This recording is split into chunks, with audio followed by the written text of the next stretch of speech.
안녕하십니까, 알림이 황희두입니다. 영상 시작에 앞서 구독, 좋아요, 알림 설정 미리 부탁드립니다. 여태까지 나경원 씨 관련된 주제만 해도 200개가 훌쩍 넘게 다뤘기에 일부 네티즌 분들이 저한테 나경원 지겹다, 그만 듣고 싶다 이런 분들도 계시지만 더 많은 분들이 잘한다, 나경원의 실체는 계속해서 알려야 된다, 도대체 어떻게 이런 사람이 서울시장에 나올 수가 있냐, 이런 목소리들도 나오고 있죠. 중요한 것은 다른 걸 다 떠나서 촌스러운 친일 반일 프레임 타령하고 불필요하게 일본을 자극하지 말라 그러고 한일 위안부 협상이 잘 된 거라고 얘기하기도 했었고, 수많은 논란을 불러일으킨 나경원 씨에 대해서 성적 향상이 터무니도 없는 거짓말이었음이 탄로나는 영상을 이번엔 다루려고 합니다. 더브리핑 고일석 기자님의 보도인데요. 성적 정정은 강사 재량이라는 검찰의 황당한 거짓말이 탄로났습니다. 이런 게 진짜 보도의 가치가 있는 거고요.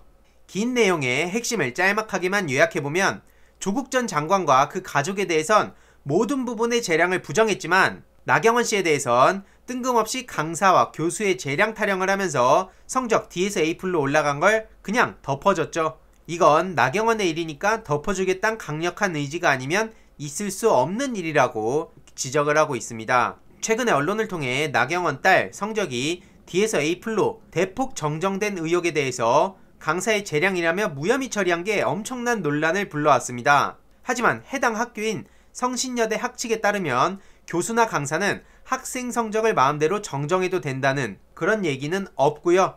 터무니없는 거짓말이라는 겁니다. 성신여대 학사규정 제44조를 보면 성적 정정은 원칙적으로 불허한다고 돼 있죠. 이외로도 모든 대학은 똑같이 성적 정정을 불허하고 있습니다. 일부 조건이 있지만 나경원 씨의 딸 같은 경우엔 지금 해당이 되는 게 아닌 것이죠. A대학교는 제출된 성적은 정정할 수 없다고 못이 박혀 있고, B대학 학칙은 일단 제출된 성적은 정정할 수 없다고 돼 있죠. 또 다른 대학교 학칙에도 성적 정정은 교수 평가 오류 또는 입력 과정에서 발생한 착오 등 귀책 사유가 학생에게 있지 아니한 경우엔 한해서 가능하다고 돼 있습니다. 그렇다면 혹시 나경원 딸이 성신여대 재학 중이던 2013년에서 2015년 학칙은 과연 내용이 달랐을까요? 그때 내용을 보더라도 성적 정정은 원칙적으로 불허한다고 저렇게 명시가 돼 있고요. 심지어 조건이 조금 다른데 학과장 및 대학장을 경유해서 학사 지원팀에 제출해 총장의 승인을 받아야 된다고 돼 있습니다. 한마디로 당시의 학칙이 훨씬 더 엄격했다는 건데, 나경원 씨 딸은 D에서 A플로, 그리고 그 한 건이 아니라 공개된 것만 해도 8건이 되죠. 게다가 절차에 대해서도 학칙 49조에는 학생은 이의 신청 기간 내에 대학 전산 시스템을 통해서만 교과목 담당 교수에게 의의를 신청할 수 있다고 규정되어 있습니다. 그런데 총 8차례의 성적 정정 중에서 나경원 딸이 수강한 2과목은 학과 명의의 이메일로 성적 변경이 요청된 거고요. 게다가 나머지 과목도 학생 지원팀 요청에 따라 정정한 것으로 보입니다. 보시다시피 저렇게 얼토당토않게 성적이 올라간 게 한두 건이 아닌 걸 쉽게 알 수 있는데요. 만약 교수 강사가 제3자 요청에 따라 성적을 정정한 거라면 교수 강사 본인이 자발적으로 학칙을 위반했거나 제3자 압력에 따라 의무 없는 일을 한 경우에 해당됩니다. 그리고 후자라면 제3자를 수사해서 사법 처리해야 되고, 전자라도 교육부 감사라도 이뤄져야 되는 거죠. 그런데 검찰은 이걸 덮어준 겁니다. 윤석열 검찰의 선택적 정의가 여기서 제대로 드러나는 셈이죠. 검찰은 장애 학생 절대평가를 핑계로 대고 있지만 이건 성적 정정과도 관계가 없다고 고일석 기자는 주장하고 있습니다. 예를 들어 다른 학생이라면 D를 줄 거를 장애 학생은 별도로 평가해서 A를 주는 건 가능할 수 있겠지만, 이것은 다들 아시다시피 D로 평가를 했다가 나중에 대놓고 A로 바꾼 겁니다. 이런 핑계는 말도 안 된다는 거죠. 실제로 그리고 조국 전 장관과 그 가족들 그리고 주변인들에 대해선 모든 부분에 대해 재량을 부정하지 않았습니까? 과거 민정수석 시절 더 이상 진행이 불가능해진 감찰건에 대해서 재량으로 인정하지 않았고, 교수가 논문 저자 순위 결정하는 재량도 인정하지 않았고, 체험활동 및 인턴 확인서 내용을 실제보다 호의적으로 작성하는 재량도 인정하지 않았고, 법무법인 대표가 본인 명의로 인턴 확인서 발급하는 재량도 인정하지 않았습니다. 그냥 전부 다 불법이고 허위라면서 기소했죠. 최근에 다 벌어진 일들입니다. 그러다 갑자기 나경원에 대해선 재량을 뜬금없이 들고 나온 거고요. 그러므로 이건 나경원을 악착같이 덮어주겠다는 강력한 의지가 아니면 일어날 수가 없는 것이죠. 상상조차 할 수 없다는 겁니다. 나경원 씨 실제로 13차례 고발당했을 때 이걸 통째로 불기소해준 것도 윤석열 검찰입니다. 일반인들이라면 이게 상상이나 할 수 있는 일입니까? 그러니까 일부가 지겹다고 하더라도 저는 나경원 씨에 대해서 계속해서 이야기를 안 할 수가 없는 겁니다. 누군가는 목소리를 내야죠. 이런 사람이 심지어 서울시장 나온다 그러고 과거에 그렇게 문재인 정부와 민주당을 깎아내릴 때 예산 낭비다, 포퓰리즘이다 그렇게 비난을 하면서 계속 발목 잡게 하던 사람이 지금은 나경경 소리를 들을 정도로 온갖 터무니없는 황당한 소리를 내뱉고 있는 거 아닙니까? 윤석열 검찰총장과 나경원 씨에 대해서는 오죽하면 공수처 1호를 앞다투는 사람들이다, 이런 얘기가 괜히 나오겠습니까?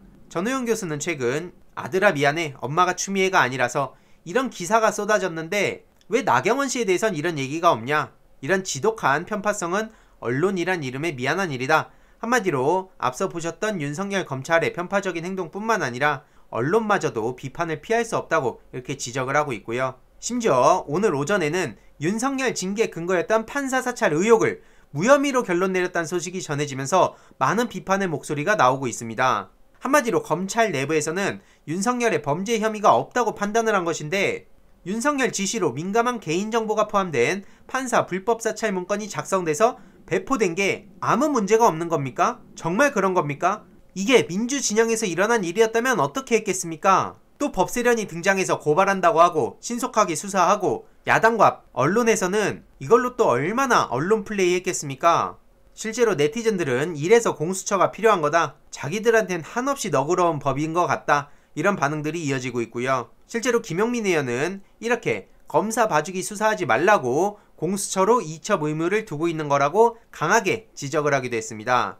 윤석열에 대한 직권남용 수사를 검찰에서 불기소한 건 공수처법 위반이라는 거죠. 공수처법을 보면 검사의 고위공직자 범죄 혐의를 발견할 경우 그 수사기관의 장은 사건을 수사처에 이첩해야 된다고 명시가 돼 있습니다. 반년도 채 안 남은 윤석열이 온갖 깽판을 치고 있는데 절대로 이런 일들을 그냥 넘어가선 안 되죠. 심지어 동아일보에서는 정경심 교수님 재판 관련해서 2심에 조국 수사 비판한 판사를 배치했다라고 저렇게 제목을 땄습니다. 이것도 새벽 3시 보도네요. 그러면서 뭐 판사의 입을 빌려 인사 원칙이 무너졌다는 생각이 든다고 얘기하는데, 양승태 전 대법원장 재판장은 3명이 한꺼번에 다른 법원으로 전보됐기 때문이라고 합니다. 양승태 사건 터졌을 때 다들 입 싹 다물고 있었던 사람들이 무슨 염치로 지금 와서 저렇게 인사원칙 타령하는지도 모르겠고요. 그것도 선택적 정의입니까? 조국 전 장관에 대한 검찰 수사에 비판적 의견을 낸 것으로 알려져 있다라고 이걸 보도를 하는데, 그럼 그거 옹호하던 사람들이 재판할 때는 왜 가만히 있었습니까? 그건 당연한 거고 절대선인 거고 신의 판결인 겁니까? 조선일보 양은경 기자도 이런 식으로 보도를 하고 있는데요. 정경심, 김경수 실형 내린 판사들 전출, 김명수 심상치 않은 인사이동. 하지만 오히려 시민들은 본질을 잘 알고 있죠. 비정상의 정상화가 이 모든 상황의 핵심인 겁니다. 리포트래시를 보더라도 얼마나 말도 안 되는 기사들을 써왔는지 쉽게 알 수 있고요. 오죽하면 실효여가 514나 됩니다.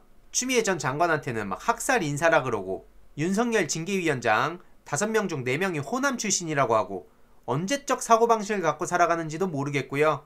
조선일보 양은경 똑똑히 기억해둬야 될 것 같습니다. 아무쪼록 나경원, 윤석열 이들이 지금 당당하게 대선 주자 이름에 올라와 있고 서울시장 주자에 올라와 있는데, 많은 시민들이 비판을 할 수밖에 없는 상황이라고 저는 생각하고요. 앞으로도 진실을 위해 끝까지 목소리 내도록 하겠습니다. 이번 내용도 유익했다면 구독, 좋아요, 알림 설정, 멤버십 가입 정말 큰 힘이 된다는 점 말씀드리고 싶습니다. 이번 내용도 주위에 널리 공유 부탁드립니다.